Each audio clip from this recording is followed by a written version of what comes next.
Bienvenidos a todos desde la oficina de Pacto Mundial México.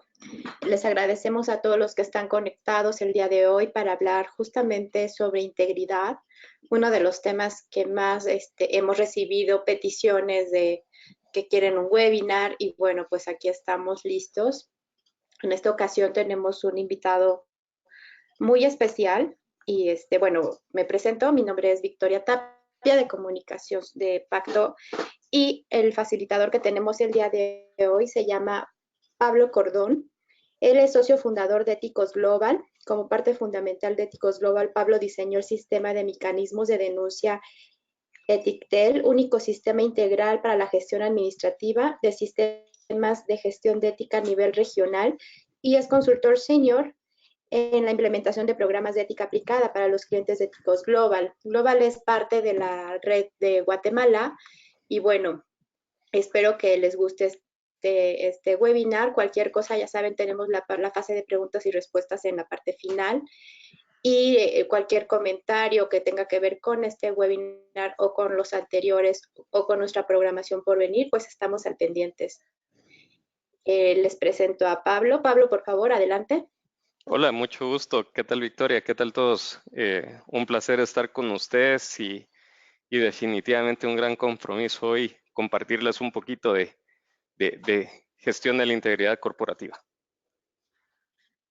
Ya pueden ver mi pantalla, no sé. A ver, ya te hemos cedido el micrófono. Si nos dices si ya lo... Ya estoy proyectando la pantalla. Aquí debería decir invitado de hoy y después pues ya está el contenido. No sé si ya lo están viendo. No. Ok, mostrar mi pantalla. Ahí está.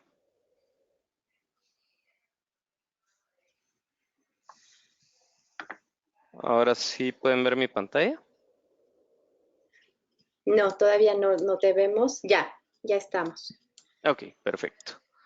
Ok, entonces la mañana de hoy vamos a platicar de varios temas, pero me tomé la libertad de dividir esto en tres grandes puntos. Uno, pues cuál es el objetivo de contar con una política anticorrupción.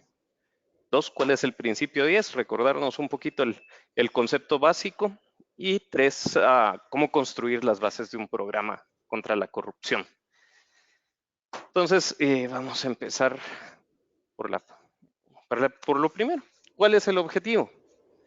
En primer lugar, fortalecer la conducta anticorrupción en nuestros grupos de interés. A nosotros como empresa nos tiene que importar con quién hacemos negocios y cómo vamos a hacer negocios con ellos. No me cierro aquí al tema del grupo de interés de los colaboradores de nuestra empresa. Aquí podemos hablar de nuestros empleados, podemos hablar de nuestros proveedores, de nuestros clientes, podemos hablar de nuestros accionistas, proveedores estratégicos, por ejemplo, como bancas, seguros. Todos ellos, todos estos grupos deben de estar de nuestro lado en la forma en que nosotros queremos abordar el tema anticorrupción. Entonces, tener las reglas claras y establecidas para que estos grupos conozcan qué es lo que esperamos de ellos, pues es fundamental. Dos, entender los riesgos a los cuales estamos expuestos. Una buena política anticorrupción, obviamente por contar solo con 40 minutos para platicar, no me voy a extender en tema de cómo hacer una matriz de riesgos y cómo hacer todo ese análisis. Eso es materia de un tema hasta mucho más largo de 40 minutos, pero creo que todos ustedes están familiarizados con el concepto de administrar y gestionar los riesgos, ¿verdad? Entonces, entender dónde estamos más expuestos, cuáles son los puntos de nuestra empresa, de nuestra organización, donde pueden estar los posibles puntos de conflicto y exposición a actos corruptos. En tercer lugar, animar a los colaboradores de la empresa a resistir la tentación de la corrupción. Miren, el tema de corrupción, para empezar, lo tenemos todos de alguna manera metidos en el ADN. Ay, que me colé en la fila de la cafetería del colegio. Ah, que me pasé un semáforo en rojo. Ay, que no sé qué. Estuve en un seminario hace poco por allá y me contaba el Uber el chofer del Uber que les cobraban el equivalente como $8 la policía, comparado a los $200 que representaba la multa, algo así era la proporción, no me crean los números porque no me acuerdo, pero entonces me decía, no, a mí me resulta más fácil pagar, y yo, pero no pagues, ve, paga tu multa, y para empezar no hagas eso. Entonces, lo importante es cómo podemos nosotros resistirnos a la corrupción y cómo podemos enseñarle a nuestros empleados que siempre hay formas de evitarlo.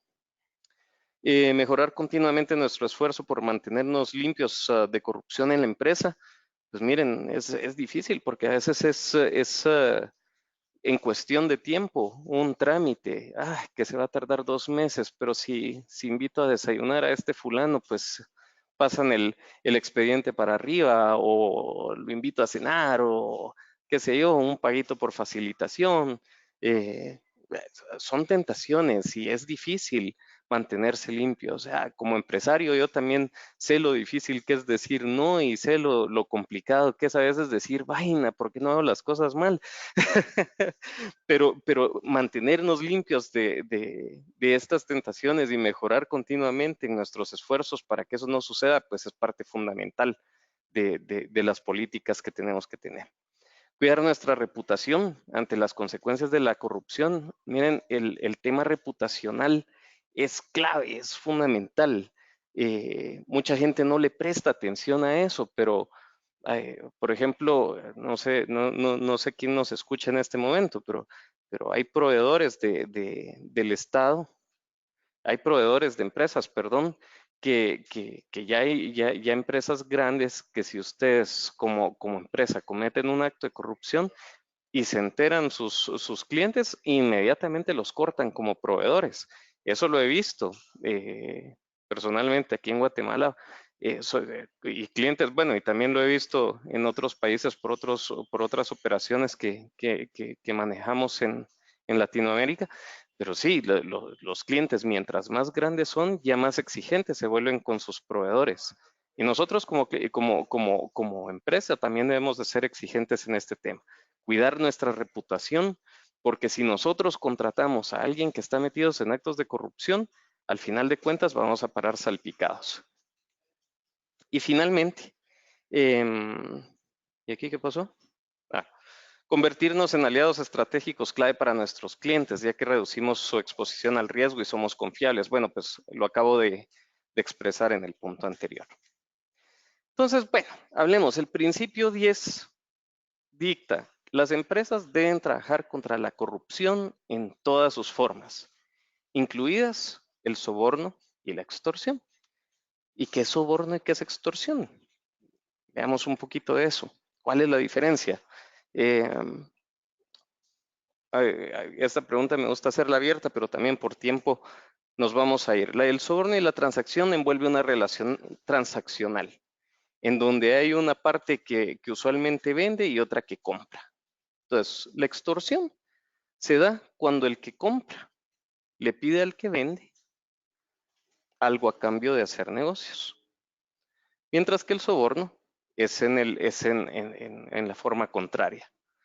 Haciendo un poquito de teatralidad, bueno, ¿cuánto me vas a dar si te hago esta compra? Mira, si te hago esta compra, me tenés que dar el 10%. O mira, si te hago esta compra, me tienes que invitar a Cancún, qué sé yo. Esa es una extorsión. Por el otro lado, en la parte transaccional, en donde el vendedor es el que ¿sí me están escuchando? Madre, se me está descargando esto. Perdonen un segundo. No te preocupes, aquí estamos, escuchando justamente lo importante que es hablar de estos dos conceptos que a veces no encontramos diferencia o que los usamos como sinónimo cuando no lo son.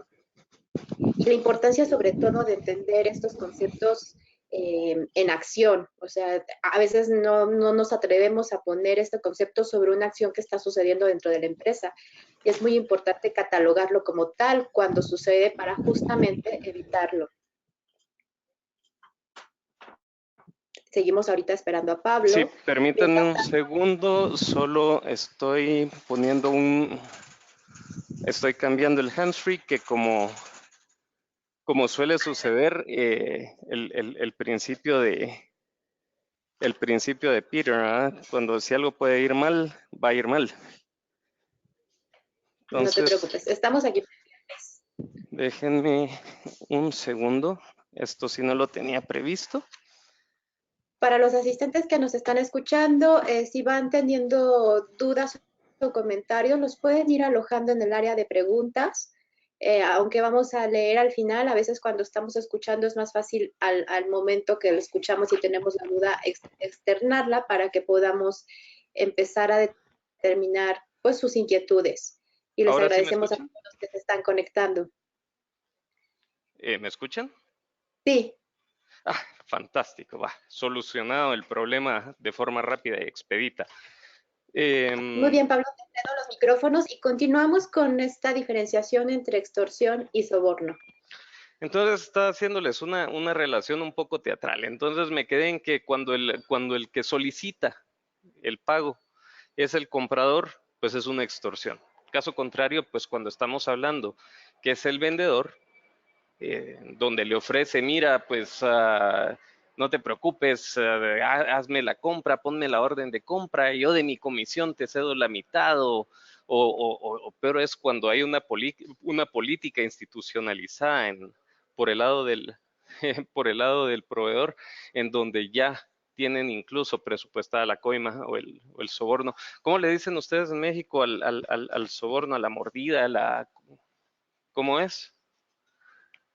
Sí, pues sí, justamente mordida, a veces se usa indistintamente extorsión y soborno, pero muy bien que nos hagas la diferencia.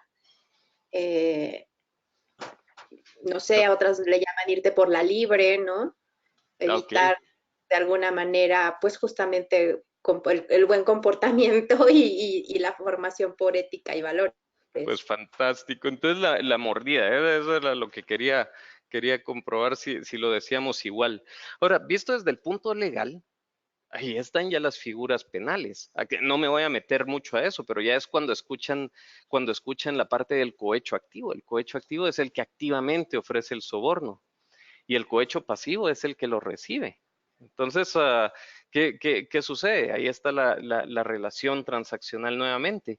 El que ofrece el soborno es decir, el vendedor que le ofrece al comprador, ¿sí? Y el cohecho pasivo, que es el que extorsiona, el que pide algo a cambio, y todo eso pues está penalizado en nuestras legislaciones.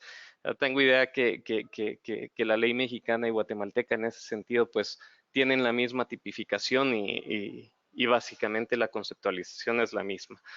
Insisto, no me voy a meter en esto y si por ahí hay alguna diferencia legal y alguno de ustedes pues se dio cuenta de ese tema, pues les pido perdonarme. Este comentario viene desde el punto de vista legal pues de mi país. Continuando entonces con la presentación, vamos a irnos a los puntos clave para considerar dentro de un programa anticorrupción. Entonces, en primer lugar, veamos un poquito de qué pasó en México. Me basé en el ICE 500, que es el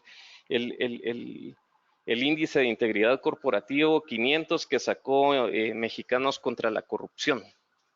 Entonces, ahí evalúan a 500 empresas, empresas que ya de cierta forma pues se atrevieron a meterse a ser evaluadas y a estar de alguna manera pues sometidas a un control un poquito más fuerte.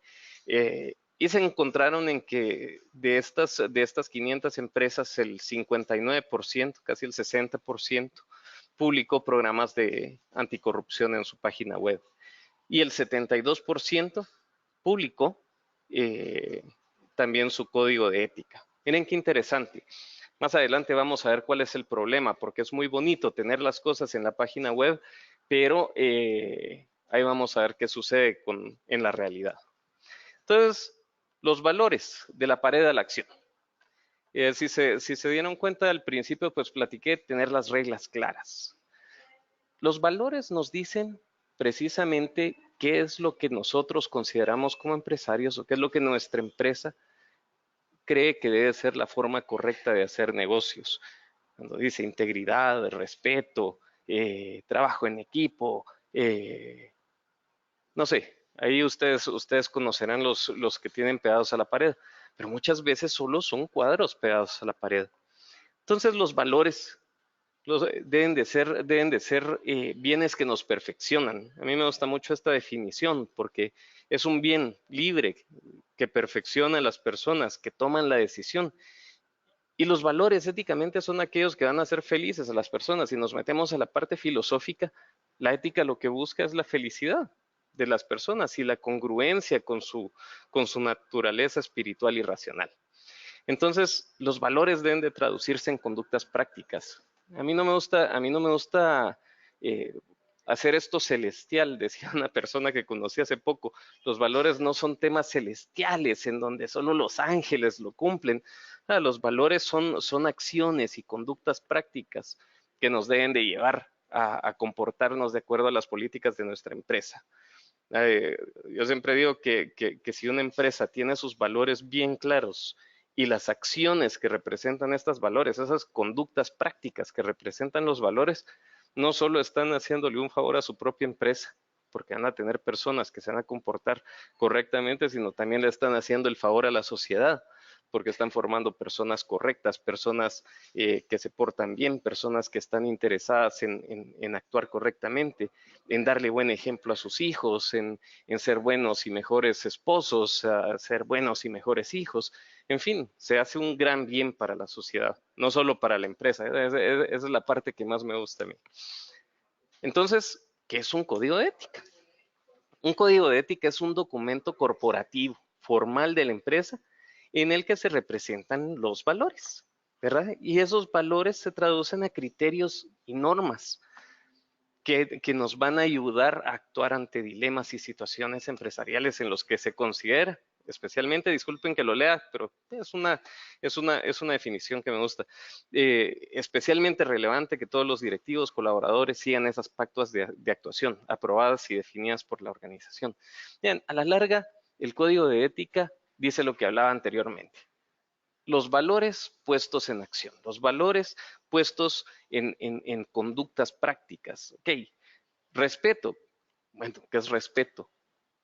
Para mí, en esta organización, por eso se habla del tone at the top, es la alta gerencia la que pone la línea y la que pone, la que marca el rumbo en cuanto a cuál debe ser la línea de valores de la empresa. Para mí, el respeto se traduce en un jefe debe de hablarle correctamente a sus colaboradores. Un jefe debe de ser respetuoso con las damas que tiene a su cargo y no hacerle propuestas indecorosas. Eso es respeto. Integridad. Integridad significa que debo de actuar correctamente, indistinto del lugar donde esté y hacer lo correcto aunque no me estén viendo. Eso se traduce en que si un policía me está pidiendo mordida, no debo darle mordida. ¿Por qué? Porque yo he puesto el uniforme de la empresa y represento a la empresa en ese momento. Y aunque no haya puesto el uniforme, pero bueno, expresa las normas y los criterios claros sobre qué es un valor y cómo se debe vivir. Y políticas claras. Aquí hay bastantes cosas. Conflicto de intereses. Bueno, debo de anteponer los intereses de la empresa antes que los propios. Aceptación de regalos y hospitalidades. Ok, ¿hasta dónde? Decía un amigo, mira, si te compran con un lapicero, qué barato saliste. No, el problema es cuando hay empresas que actúan de una manera insólita. Uno no lo puede creer, pero conozco un caso en donde le regalaron un carro, una camioneta X5 BMW a un funcionario y todavía tuvo el descaro de decir que fue su promocional de fin de año. Promocional es la pluma, es el lapicero, no una camioneta BMW. Una camioneta BMW es un soborno a todas luces. Confidencialidad de la información, ok, toda la información que nosotros tenemos es propia de la empresa, no es para compartirla con nadie. Igualdad de oportunidades, trato equitativo entre las personas que son parte de mi organización, sin importar su sexo, orientación, raza, religión, la igualdad de oportunidades sin importar todas esas situaciones. Salud y seguridad ocupacional, medio ambiente, acoso sexual y laboral, seguridad de la información y redes sociales, en fin, hay varias políticas que se pueden ver. Aquí tenía el botoncito regresar, pero ya no lo habilité, se me olvidó, entonces voy a seguir. El segundo tema tiene que ver con lo que les decía al principio. Se recuerdan que habíamos visto que casi el 75% de las compañías del índice contaban con su código de ética publicado, casi el 65% habían publicado su política anticorrupción. Este es el gran problema. ¿Está usted capacitando o entrenando contra la corrupción a su gente? Menos del 25% dijo que sí. Y miren, no crean que eso solo es un problema de México. Transparencia Internacional, no me acuerdo si es un estudio del 2016 o 2017. Creo que es 17. Sacó un estudio en donde evalúan a las 100 empresas más importantes de los BRICS. Fue 16 porque está ya cerca de estallar la Lavajato en Brasil y justamente Odebrecht fue una de las empresas que evaluaron en ese estudio. Bueno, esa historia es otra. Pero ¿a qué vamos? De ese estudio encontraron que el 81%, 90% por ahí, tenía todas sus políticas publicadas, tenía todos sus códigos de ética, tenían sus políticas anticorrupción y su política de relacionamiento con servidores públicos, ¿no? Y solamente el 17% la comunicaba a sus colaboradores. Entonces, si se dan cuenta, esta estadística pega totalmente con la estadística global. No dudo que del 2016 para acá hayan cambiado un poquito las cosas y tal vez ya globalmente ya se haya acercado al 20, pero el 2024 pega totalmente a lo que pasa en el mundo. Entonces, contar con opciones de comunicación claras y entrenamiento para los programas es importantísimo. Cuando ustedes crean su código de ética, crean las normas, crean las reglas, pero es como jugar un partido de fútbol. Si ustedes juegan ya sea en la cuadra, ponen 2 piedras y las 2 piedras son la portería y las orillas de la calle son los saques de banda, hasta ahí hay reglas. Iguales en las empresas, pero pero la única manera en la que nosotros uso el fútbol porque es algún tema universal y yo sé que tenemos esa misma pasión en México que en Guatemala. Todos desde pequeños nos enseñaron cuál es una falta, cuál es un gol, cuál es de la misma forma al trasladarlo a la empresa. Si creamos las reglas del juego, tenemos que asegurarnos que todos lo conozcan. Y ahí es donde viene el diseño del plan de comunicación corporativa. Ahí en ese plan, lo que ustedes deben de decidir es la forma en la que van a comunicar todas esas políticas y todas esas reglas del juego. Los materiales de comunicación, ¿cómo se van a encargar de decirle a la gente que esto existe? Los materiales de entrenamiento les van a servir a ustedes para trasladar esa información a sus grupos de interés y esos mismos materiales de capacitación son con los cuales se van a apoyar ustedes para dar ya los entrenamientos y capacitaciones y permear esa cultura ética dentro de la organización. Esta es la metodología que nosotros usamos, por ejemplo, en la vida real con los programas que hemos trabajado con clientes. Ustedes en este sentido, el contar con todos estos elementos les va a asegurar que la gente va a tener las reglas claras, les va a asegurar que la gente va a saber qué hacer si ven una mala conducta, les va a asegurar qué es lo que tienen que hacer si alguien actúa en contra de sus intereses o en contra de los intereses de la compañía o en contra de los intereses de cualquier grupo de interés o en contra de los intereses de cualquier política que ustedes hayan expresado. El diseño de ese plan de comunicación, otro de los problemas que tiene es que las empresas vienen y dicen, sí, creemos nuestro código de ética, pongamos nuestras políticas, que alegre, y sí, queremos empezar a comunicarlo y todo, pero ¿y el presupuesto? Se nos olvidó presupuestar. Entonces es bien importante que ustedes al crear sus programas de ética, no importa si contratan un tercero, si lo hacen in-house, presupuesten una cantidad de dinero que les vaya a permitir permear ese programa de ética. De nada sirve que ustedes creen el mejor código de ética del mundo, que tengan las mejores políticas y que nadie las conozca en su organización, solo porque no se tomaron la molestia de hacer el presupuesto correcto para poder crear este plan de comunicación y entrenamiento. Eso es importantísimo. Y miren, el 91%, 80 y tanto por ciento de las empresas de los BRICS a nivel global lo tienen, pero solo el 17 lo está haciendo. Y eso es totalmente coherente con lo que dice el documento de Mexicanos contra la Corrupción.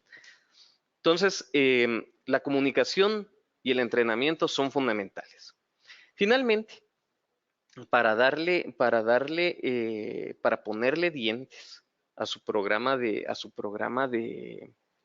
ética y anticorrupción, deben de haber mecanismos de denuncia, que es la forma en la que sus grupos de interés se van a comunicar con ustedes y les van a decir qué es lo que está sucediendo y qué es lo que no está sucediendo o qué es lo que está pasando en cuanto a las políticas específicas que ustedes diseñaron y que están contraviniendo su código de ética.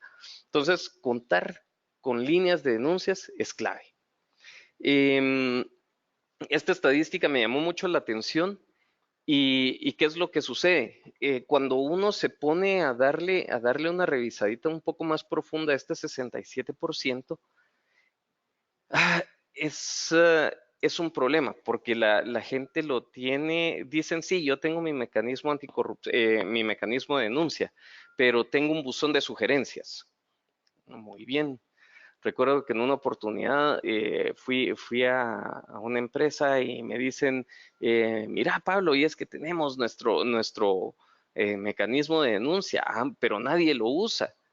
Qué raro, ¿ah? ¿Y por qué? Es que es un buzón. Ok, problema número uno, buzones de sugerencias y buzones en los pasillos no sirven para nada. Si los tienen en su empresa, empiecen a pensar otras opciones porque es la razón por la que no les están denunciando. Menos del 8% a nivel global de las denuncias entran en otros tipos de canales de denuncia y dentro de ese 8% están los buzones, o sea que es mínima la cantidad de denuncias que van a recibir.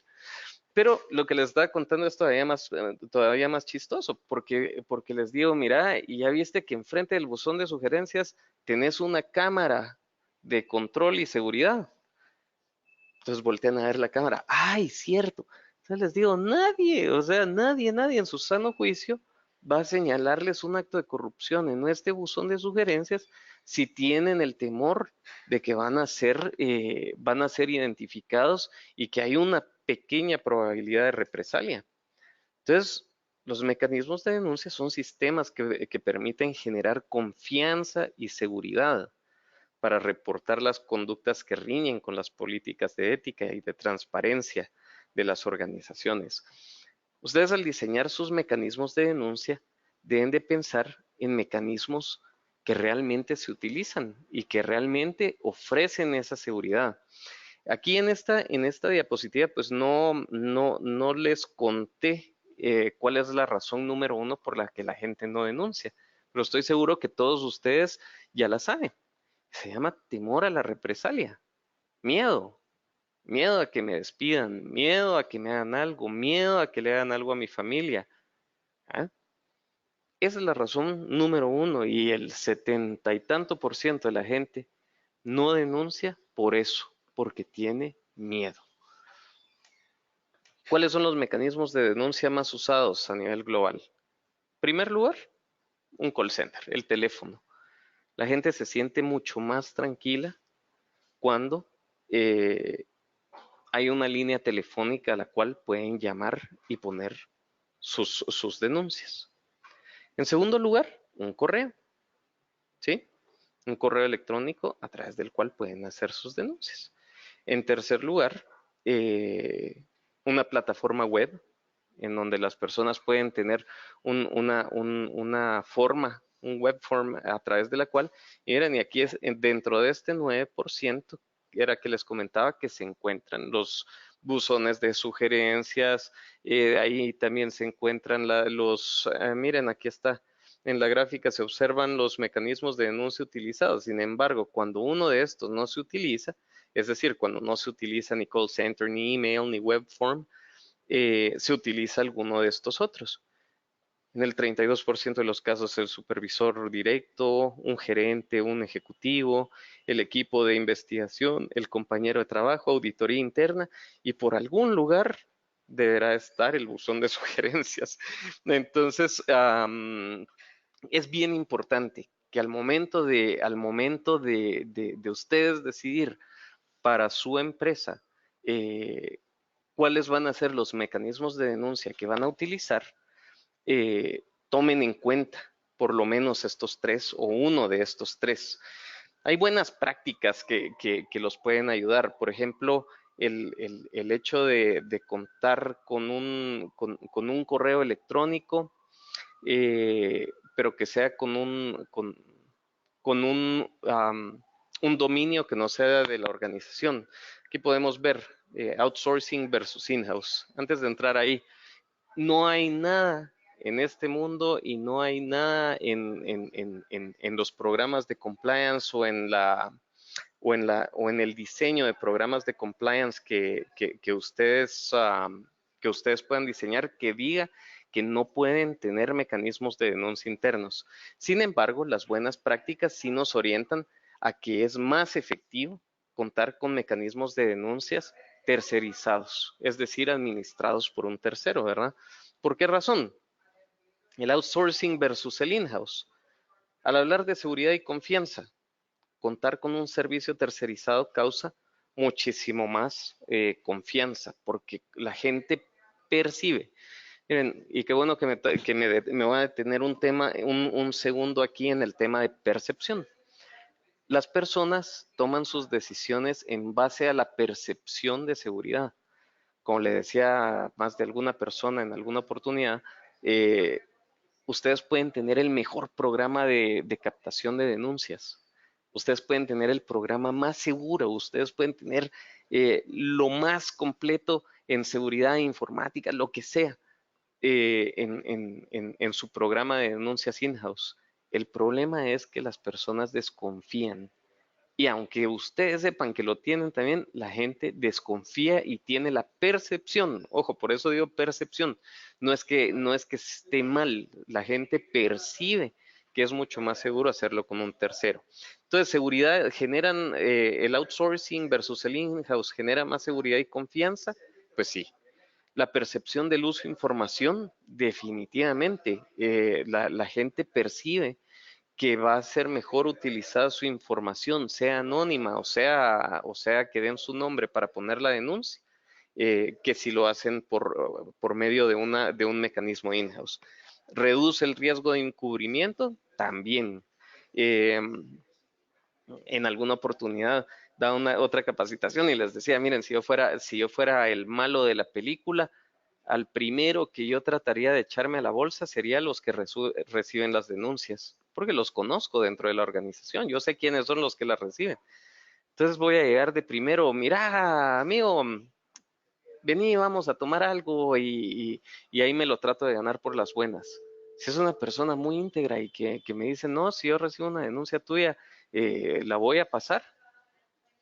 En segundo lugar, lo que voy a hacer es que voy a sacar un sobre de mi maletín y le voy a enseñar las fotos de sus hijos. Y le voy a decir, mira qué bonito se ve tu hijo saliendo aquí del colegio. Mira la rutina que tiene tu esposa para ir a traerlos, es fantástica, parece un reloj. Se va por Reforma, después pasa por cualquier otro lugar de la Ciudad de México, que no me oriento también, pero y llega directo a la escuela y después se va para la casa.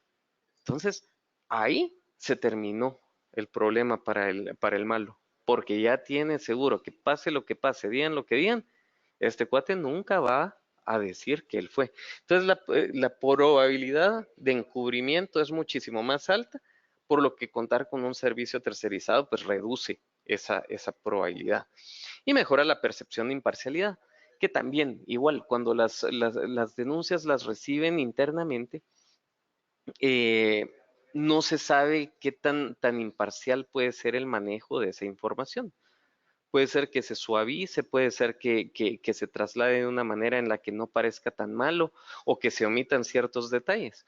Contar con un servicio de un tercero pues les reduce ese riesgo también y mejora esa percepción de imparcialidad, porque realmente una persona que se encuentra lejos de su empresa, que no tiene nada que ver con nadie dentro de su empresa y que realmente le vale muy poco que denuncien a Juanito o a Menganito, porque simple y sencillamente no sabe quiénes son, pues va a tender a que las personas estén más cómodas con, con, con, perdón, con denunciar que las personas que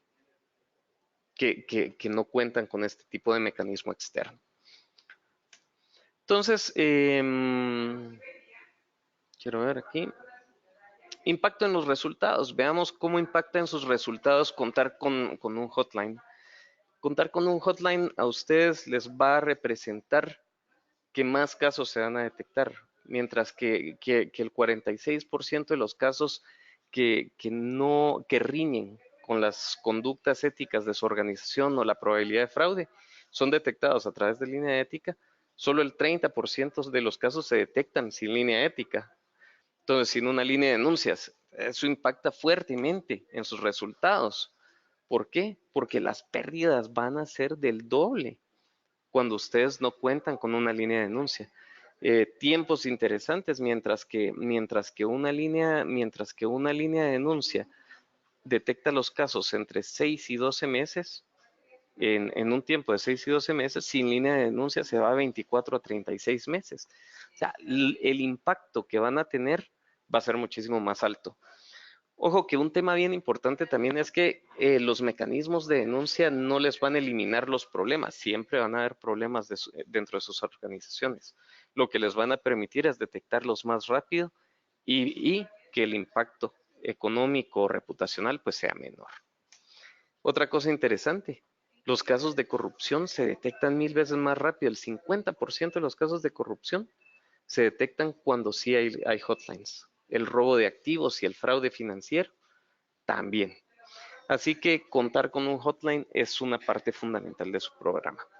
En fin, hasta aquí llega mi presentación, solo para hacer un pequeño cierre de las ideas que les compartí. Voy a pasarme a esta diapositiva rapidito. Y es su punto, los puntos claves para su programa anticorrupción. Recuérdense, en primer lugar, reglas muy claras. Si ustedes tienen claras las reglas del juego con su gente, después no van a poder decir no sabía. Comunicación clara de su política. Recuerden, cuenten con un presupuesto para poder implementar esas reglas dentro de su organización y con los grupos de interés que son importantes para ustedes.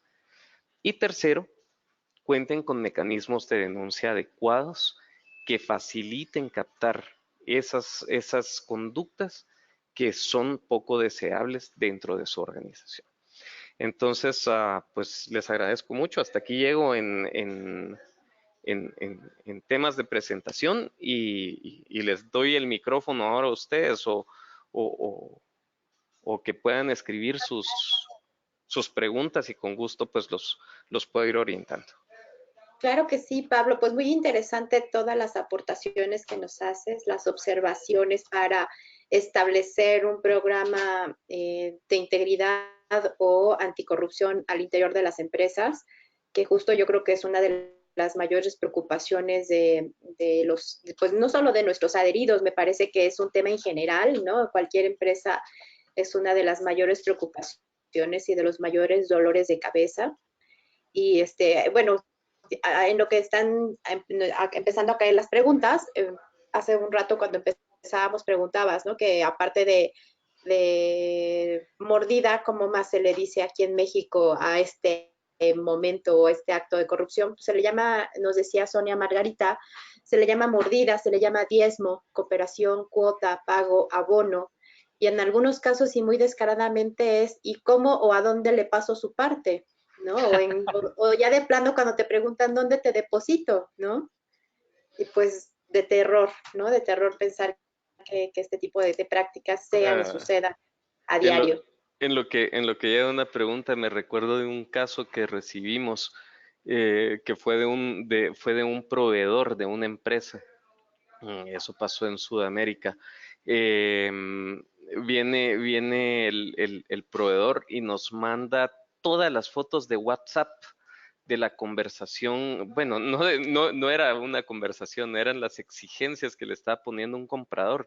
Entonces le decía en esos pantallazos, mira, estoy harto de que no me pagas mi dinero, ¿cómo va a ser que tengo tanto tiempo esperándolo? Si no me pagas mi parte para tal fecha, nunca más vas a venderle a esta empresa, yo me aseguro de eso, aquí está mi número de cuenta, es tal, la cuenta está a mi nombre, en el banco tal, así que espero mi pago. Y así de descarado, y el coordinador del comité de ética de esta empresa me decía, mira, ¿sabes qué es lo que más me ofende? Me ofende ver que este tipo ya perdió hasta el miedo de dar su nombre.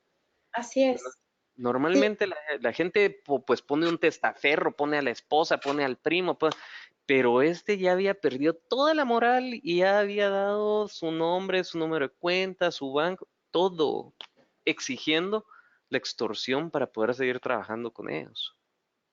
así es. Sí, sí, este tipo de prácticas, pues justo debemos de ubicarlas con lupa y no esperar a que sucedan, sino ya tener un mecanismo de denuncia a través de nuestras reglas claras y saber qué es lo que tenemos que hacer. Y, no, y como bien lo decías, no solo establecer y saber, dárselo a conocer a todos nuestros colaboradores para que estén enterados de qué es lo que hay que hacer cuando veamos una práctica de este tipo. Nos dice Rolando Adarel que si vamos a proporcionar la presentación. Sí, sí, Rolando, por supuesto, se las estaremos haciendo llegar. El webinar también va a estar en nuestro canal de YouTube y a partir del lunes ya lo van a poder visitar y compartir. Y claro, También Rolando, Rolando, ahí te acuerdas de mi parte. exacto. Rolando también nos pregunta que si podemos proporcionar alguna referencia de aplicación de sanciones. Sí, qué buena pregunta, Rolando. En los códigos de ética, usualmente no debe de ir la parte sancionatoria, porque si no lo vas a hacer muy largo. Y el código de ética, excelente pregunta, Rolando. Creo que tocaste un punto interesante. Hacer un código de ética puede ir en dos vías. Uno, puedes hacer el código de ética versión compliance, que busca mucho temas legales. Eh, en lo personal, a mí no me gustan esos. No digo que estén malos, ojo, no, y si hay abogados, por favor, no me lo vayan a tomar a mal. El código de ética, que es versión legal, pues está enfocado siempre a temas de cumplir con la ley o enfatizar en comportamientos que pide algún organismo estatal o internacional, qué sé yo. Eso está bien. El problema de esos códigos de ética es que se van a la parte legal nada más y se olvidan que quienes tienen que cumplirlos son personas. Y normalmente las personas que cometen actos de corrupción saben que están cometiendo un acto de corrupción, saben que están haciendo algo ilegal e igual no les importa. Entonces los códigos de ética desde la perspectiva que más me gusta trabajar es desde la perspectiva humana, en donde seteamos esas reglas y esos comportamientos que van a permitirnos que la gente se comporte éticamente. La parte sancionatoria, Rolando, yo te recomendaría que la mantengas separada. Voy a hablar de la ley guatemalteca, insisto, tengo idea que ustedes con alguien que platiqué en México, que ahora que estuve recientemente me contó que también tienen el reglamento de trabajo, que es el que se presenta ante el Ministerio de Trabajo y todo, y que ahí es donde están toda la parte sancionatoria y las reglas sancionatorias. Entonces, mi recomendación sería que fortalezcan su reglamento interno de trabajo, así es como lo llamamos aquí, que es la parte legal y sancionatoria, en donde están las consecuencias por faltar a las políticas de la organización y que en un documento aparte pues sea parte de las capacitaciones, pero no lo metan dentro del mismo código de ética, porque si no, en primer lugar, se les va a volver muy largo, muy aburrido y la gente no lo lee. Y lo que queremos es que la gente pues tome el código de ética como un manual de comportamiento y como un manual de vida de cómo esperamos que se comporten tanto dentro como fuera de la empresa. Así es, Pablo, muchas gracias. Nos comenta Sandra Garrido, dice, pues ahora lo complicado cuando detectas algo es que no eres la autoridad para realizar alguna pesquisa. Ok, excelente pregunta. Sandra, me dijiste, ¿verdad? Sí, Sandra, también muy buena pregunta. Te voy a comentar, Sandra, el tema de las denuncias y las acciones que toman las empresas rara vez resultan en un tema legal y en un tema, pues ya que las empresas tomen acciones jurídicas contra algún empleado o contra algún stakeholder.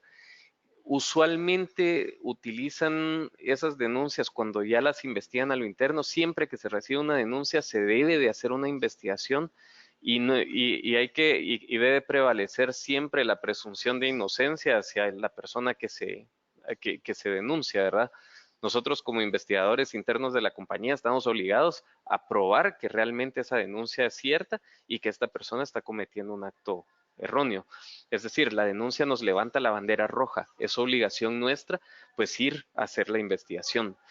Desde el punto de vista legal, yo creo que va a ser muy raro que tu compañía opte por accionar legalmente, pero sí les va a permitir salir de personas que no les están aportando.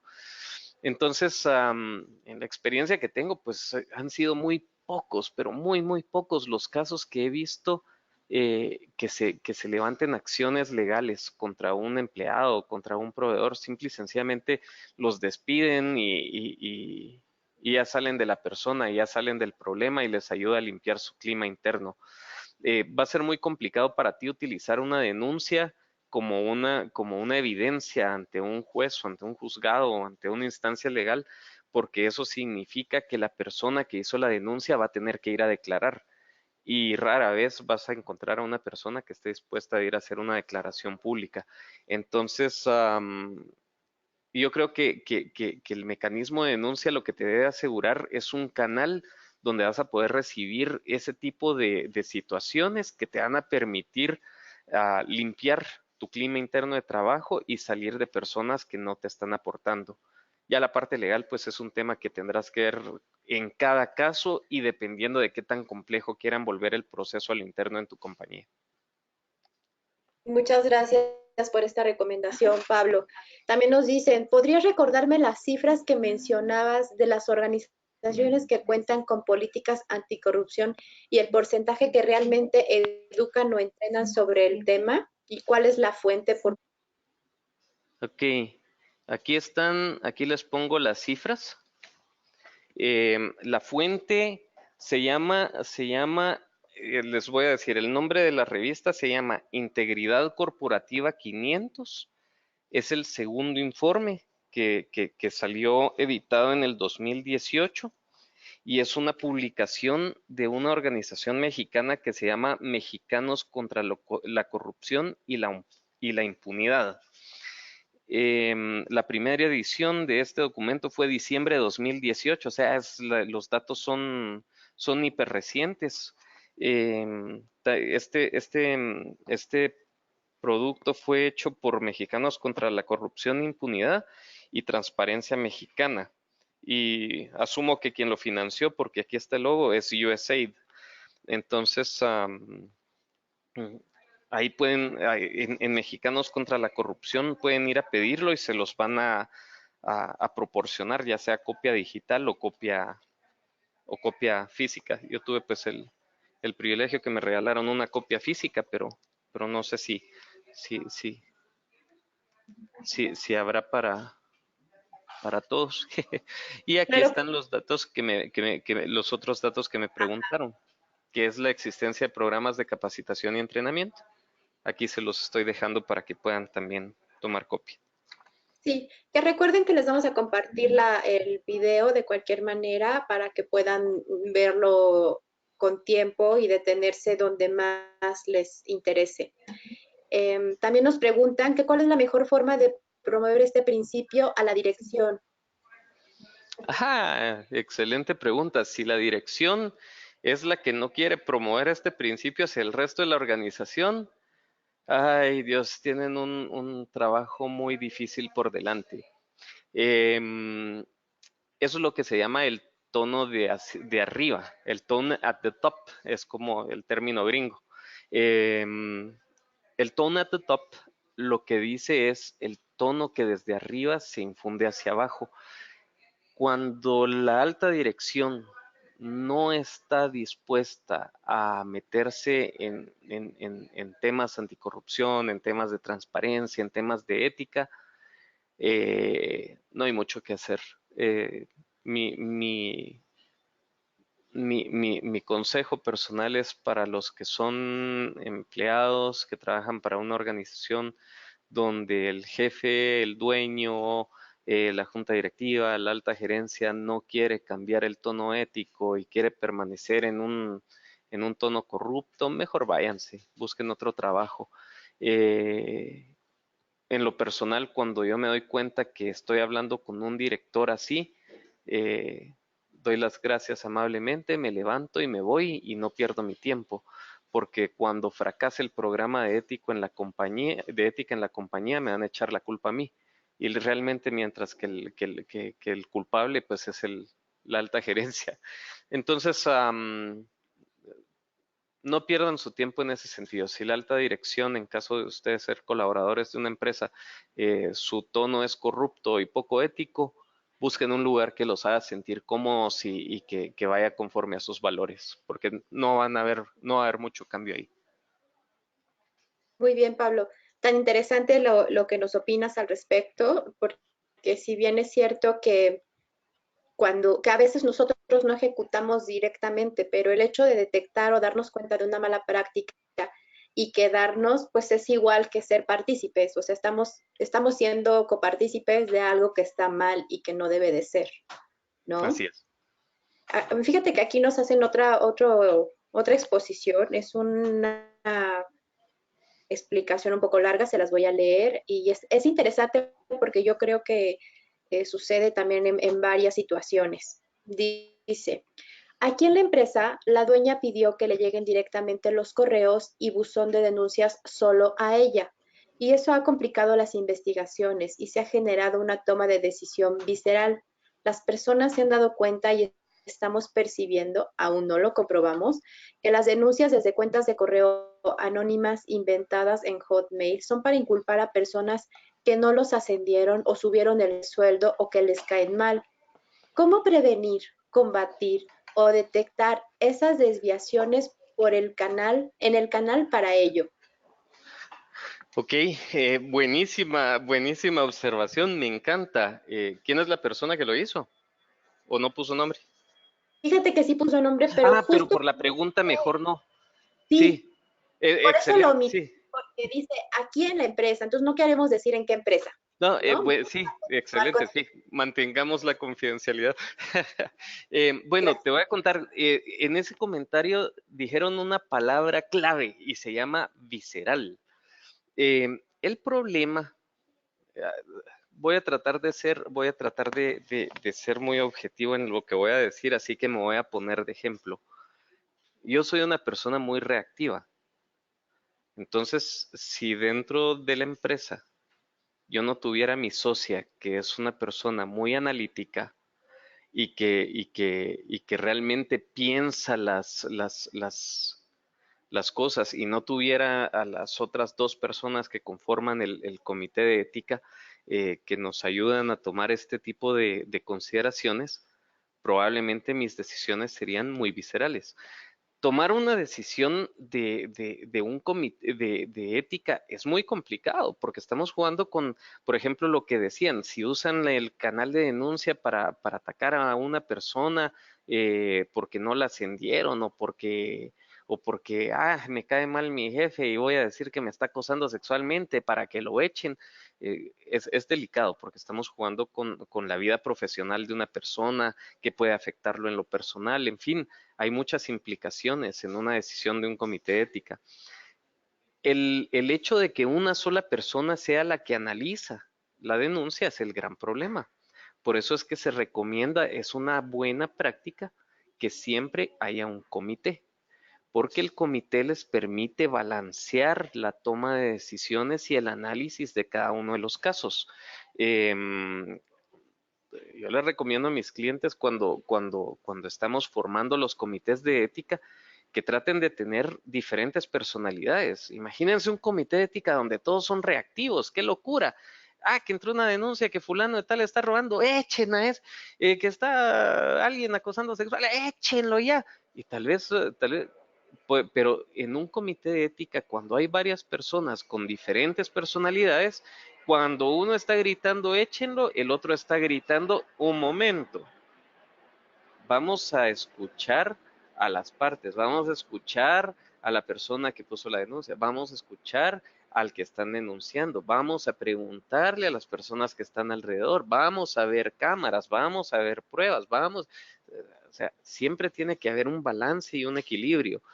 Es una buena práctica y yo creo que mientras que en esta empresa sea la propietaria de la empresa la única persona que, que, que está analizando los casos, van a seguirse dando esos problemas y va a utilizarse la línea de denuncias como línea de chismes y como línea de represalia. Eh, es importante que puedas recomendar pues a la propietaria de la empresa de divina forma y con muchos besitos y abracitos y con mucho cuidado, que vale la pena que involucre a más personas en el comité de ética y que busquen profesionalizarlo. Así dejan de suceder esos problemas, o por lo menos se van a reducir. Así es. Y fíjate que justo hablando de comités u órganos internos, la siguiente pregunta viene un poco a colación. Dice, en algunas organizaciones se establecen comités u órganos internos que tienen la responsabilidad de analizar los casos que se presenten y determinar las sanciones correspondientes. Desde tu experiencia, ¿cuál debería ser el perfil deseable de los integrantes de estos comités en una organización y cuáles sus reglas de operación? Buenísima pregunta. Un comité de ética debe tener su manual de procedimientos que norme cuáles van a ser los procedimientos para actuar ante tal o cual tipo de denuncia. No se investiga de igual forma una de acoso sexual que un fraude financiero, que un acoso laboral. Cada una de las tipificaciones de actos contra la ética, pues tiene también su forma de investigarse. Así que tener un buen manual de procedimientos es clave.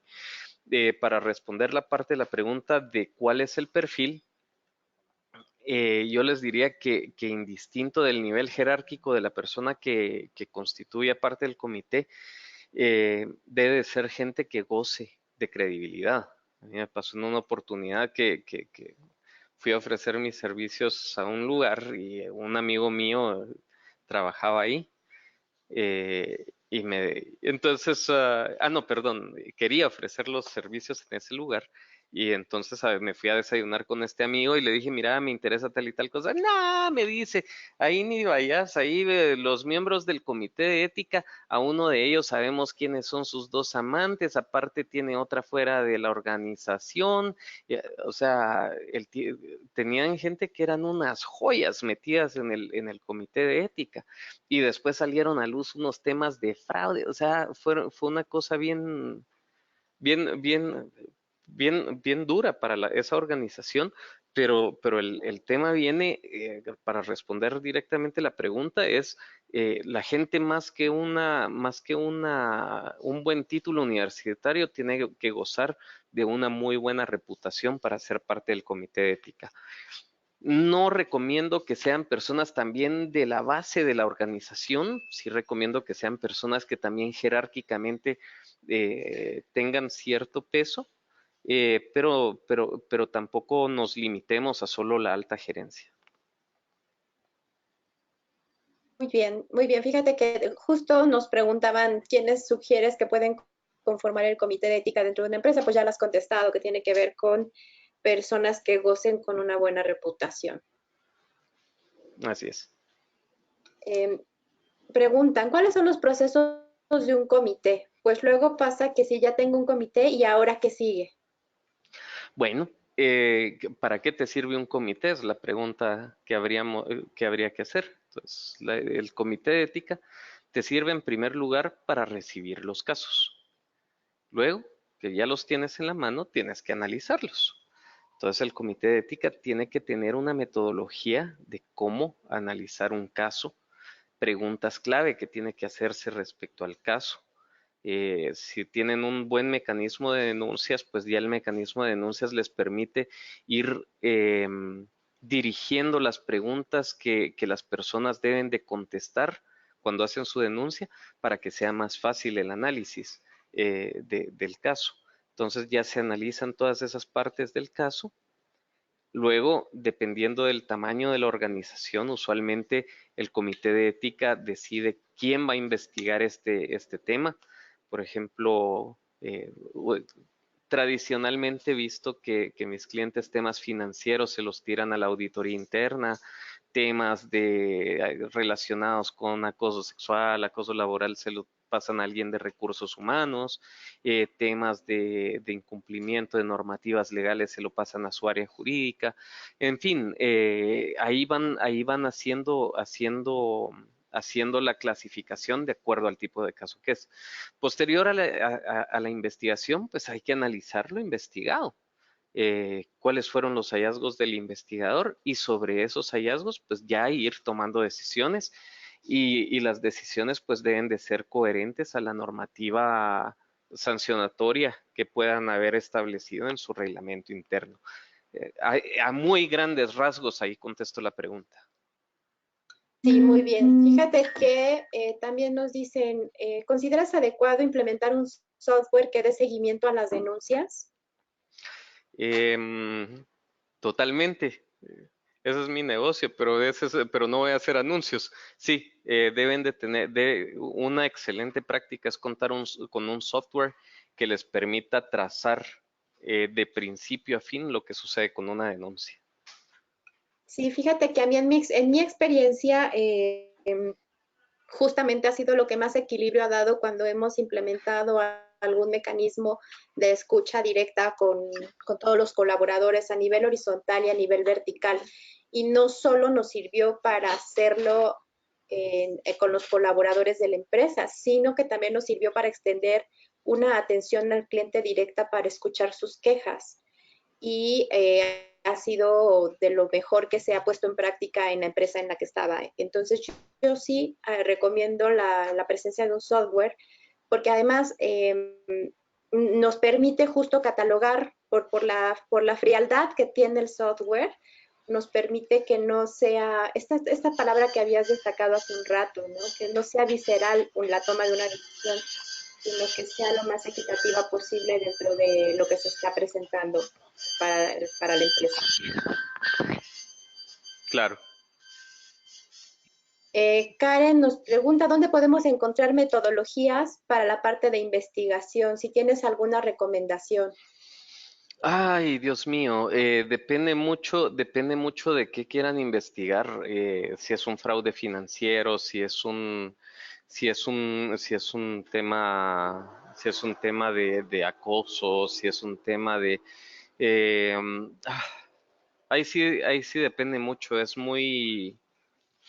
El tema de investigaciones es un tema que tiene muchos bemoles. Entonces, yo te diría que si es un tema financiero, hables con un experto forense en temas financieros.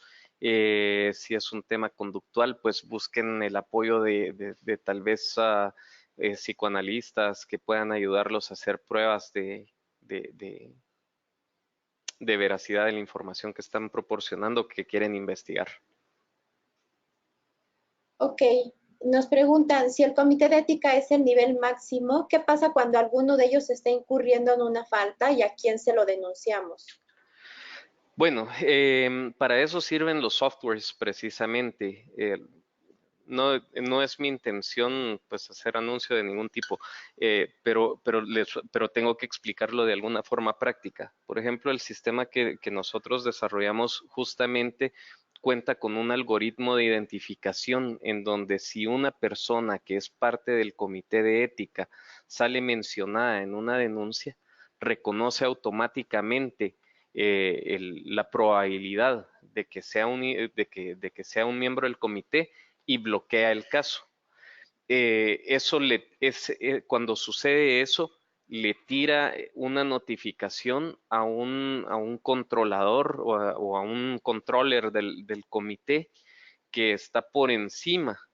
Usualmente pues puede ser un director de junta directiva o en mi caso pues yo soy el controller de casi todos mis clientes y tengo los procedimientos que debemos de seguir en cada caso por escrito. Entonces cuando entra un caso como estos, nosotros lo que hacemos es ya seguir ese procedimiento y desbloquear el caso solo a las personas que me indican que debemos desbloquearlo. Y por supuesto, la persona que fue denunciada nunca se entera ni que fue denunciada y nunca le va a aparecer dentro de su panel de control el caso sobre el cual fue denunciado. Es más, Oye, eso les permite incluso retirar a la persona del comité sin que sepa por qué lo separaron. Simple y sencillamente le informan, mira, saliste involucrado en un caso y a partir de hoy te separamos del comité de ética mientras que sos sometido a una investigación. Se terminó. claro, claro.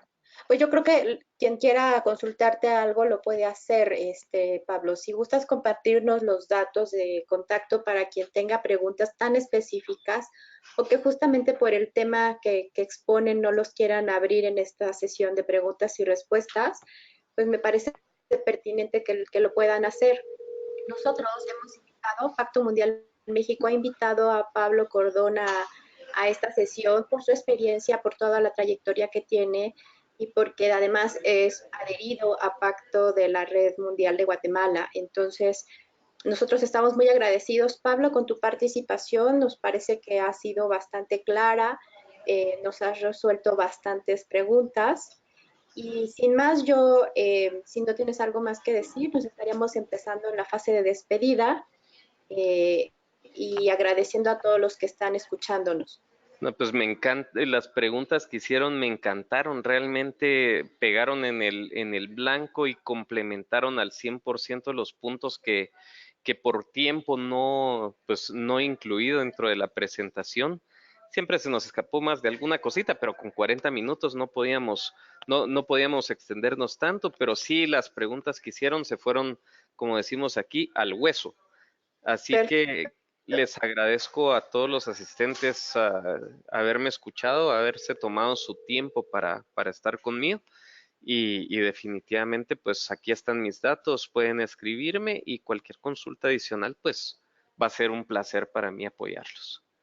Claro que sí, Pablo, muchas gracias. Y queridos seguidores de la Red Mexicana de Pacto, síganos en nuestras redes sociales. Estamos a punto de llegar a los 3,000 seguidores en Facebook y estamos muy contentas todas las integrantes de Pacto Mundial México porque ha sido todo un reto. Estamos teniendo bastante crecimiento. Queremos que nos sigan en LinkedIn, que nos sigan en Instagram, que nos sigan en Twitter y que nos escriban cualquier duda que tengan o comentario.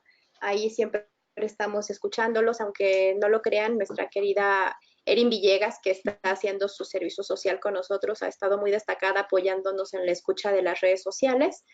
y cualquier cosa que nos quieran decir, estamos para servirles. Les recuerdo nuestros contactos de comunicación con Michelle Benítez, que como saben es nuestra coordinadora de adheridos, y el correo es adheridos@pactomundial.org.mx. El mío, Victoria Tapia, y mi correo es comunicación@pactomundial.org.mx. Cualquier cosa nos pueden escribir.